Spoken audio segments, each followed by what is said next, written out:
There's a few things happening that make me think that these isolated examples might become less so very soon. And the first of those is the data that's being collected right now is in fact getting bigger. By way of scale, in the last 2 years, we've collected almost as much data as in the entirety of human history leading up to that. You guys describe this as the nervous system for the planet. What do you mean? Well, a lot of us think that all of us with our smartphones and our Google searches and all the things we're doing in the course of our day, that we're watching this sort of growth of a planetary brain. Imagine if you touched your finger to the stove, but you didn't know you'd burnt it for a week. Yeah. Now we have this real-time feedback loop that the human race has never had before. If you're looking at the world of data, you're looking at the world of information. That's almost everything that isn't physical.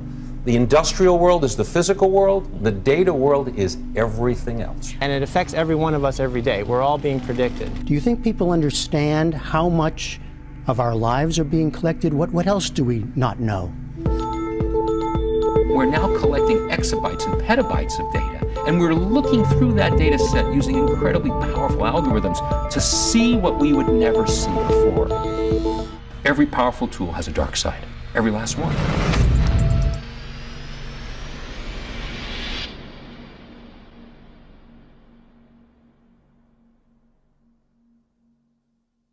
I think that McKinsey report also said that the Internet of Things will be a market that was bigger than the entire economy of the world.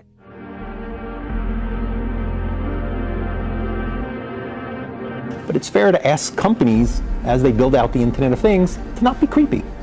The Internet of Things is referring to this, all these gadgets. Everything being connected. Yeah. Most people don't have any understanding of the scope of this stuff.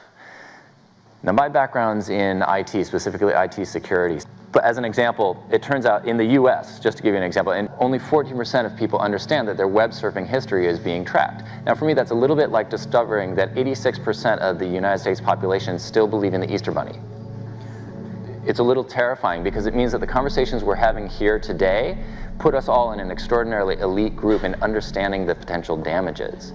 Most people just don't know. We are now more surveilled than we have ever been. Cities are covered in CCTV cameras. Authorities are gathering data on its citizens. It would be all too easy to confuse the real world with a sci-fi dystopia. And I wonder, with big data, everything is becoming more and more targeted because you have more and more information about consumers.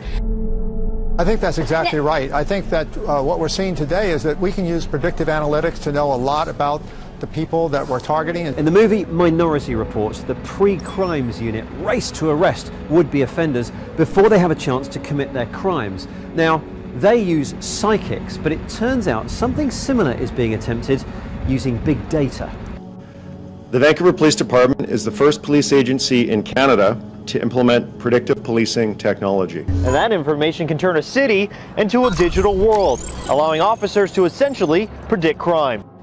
Okay, Jad, what's coming? Double homicide, one male, one female, killer's male. But some of this technology is proving to be controversial, especially this. It's called the Strategic Subjects List, where HunchLab is concerned with predicting crimes and locations.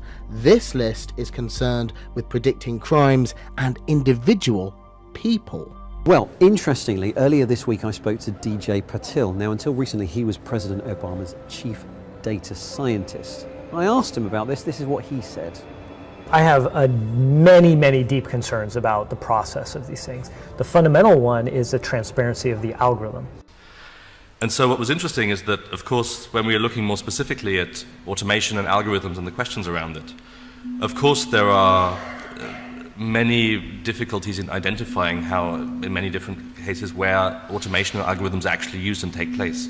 And one of the most frustrating things I found during the course of preparing this study that will hopefully come out sometime this year and for which I'm the rapporteur, the fact of automation is very frequently, in my experience, lied about or is not acknowledged, the amount of automation and the amount of automated decision-making that takes place within society. And so one of the things that we found is that we're surrounded by quasi-automated decision-making, situations like the one that I'm mentioning, where the decisions are basically made by computers, but by current legal standards wouldn't be considered as such, because somewhere at some small process there is a human being in the loop. So we can pretend to ourselves that everything's okay, we're not surrounded by automation, and the world is a wonderful place. Now, of course, that's not true. When you start looking at these things in greater detail, you realize there's no reason to justify that. Yet still, this is an issue that we increasingly face, both defining the scope and the size of what we're going to be looking at. Because I think you need to start acknowledging that automation and automated decision-making procedures are far more prevalent in society than we previously, as scholars, as policymakers, as people within society, been willing to acknowledge. Yeah. So is any other country to use the predictive technology for this? We're the first in Canada. There is some predictive technology down in the United States. It's a different system. We've developed our own here in Vancouver that works for our city. Korean police officers will soon implement AI technology to prevent crimes from happening and automatically track down criminals. I don't know, they might be approached if they seem suspicious without any kind of good reason. So that would be my concern, is just like creating a culture of surveillance. Violent crime in Chicago has seen a dramatic increase. 15-year-old male shot in the neck. Those shots fired at her. Shatama, this one just coming in. 5 shots fired. Send me a wagon with a body bag also.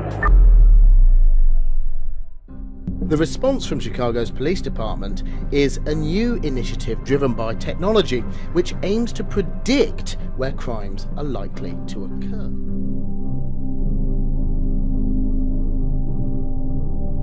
I think if someone had walked up to you 10 years ago and said, could I plant a little device on you that would tell me who you've spoken to today, what you're curious about, what books you've read, what money you would have spent, you would have said, are you kidding? There's no way I'd let anybody put a device like that on me. And now we line up and sleep in front of the Apple store for 2 days to pay $800 because it's so convenient.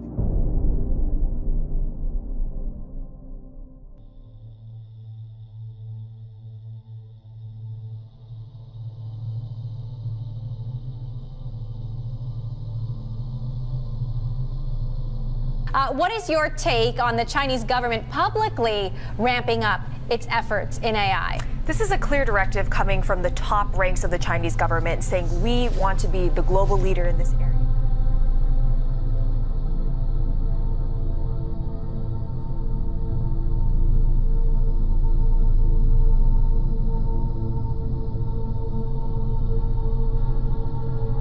Alibaba's new store, Tao Cafe, is now open in the eastern Chinese city of Hangzhou.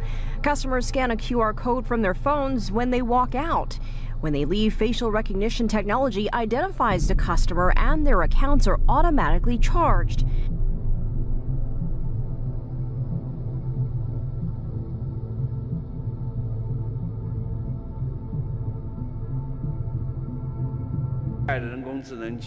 The new generation of artificial intelligence technology is rapidly penetrating into all walks of society and transforming every part of the economy.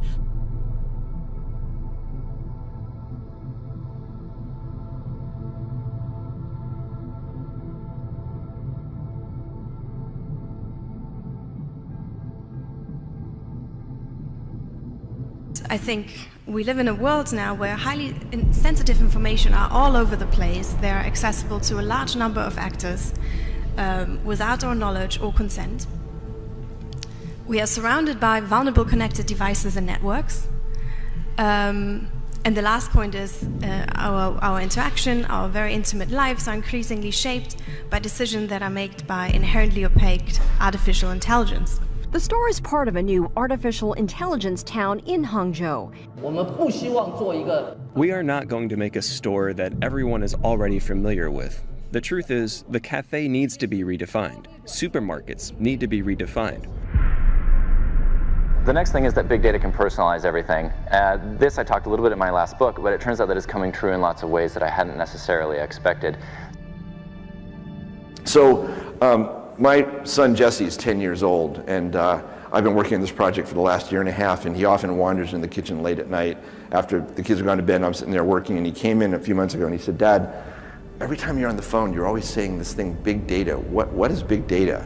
And I was thinking, this is like the ultimate challenge. How do you explain? I mean, I'm still trying to understand what it is, and how do you explain to a 10-year-old what big data is? So I was struggling for an analogy. I said, Jesse, imagine if your whole life you've been looking through one eye, and all of a sudden, for the first time in your life, scientists enabled you to open up another eye So what you're not getting is it's not just more vision, it's not more data, it's a different dimension. You're seeing things that were there, but you couldn't see them before until you had that second perspective. And so, of course, being 10 years old, he said, so, like, could scientists let me open up a third eye and a fourth and 1,000 eyes? Like, if you're 10 years old, 1,000 eyes is so cool. And I said, yeah, actually, that is exactly what's happening. You can take literally 1,000 different sets of data and find patterns in them that we've never been able to perceive before. And it's really like different dimensions. It's actually quite hard to grasp. It also raises concerns about privacy. Could you be giving up too much of yours with a simple wave of your hand?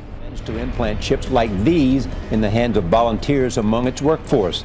It is vying to become the first company in the US to microchip employees. The summit's right out of 1984, but Jamie Yuccas found willing workers in 2017. Do you think this is the future? It is the future.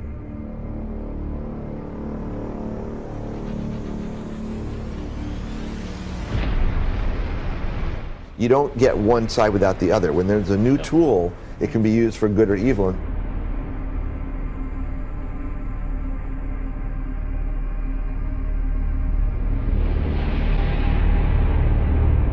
You know, what the employees who have signed up say, it's just convenient. You know, the idea is you just wave your hand. And designed to replace the traditional keypad for opening doors, using the copier, even buying food in the cafeteria.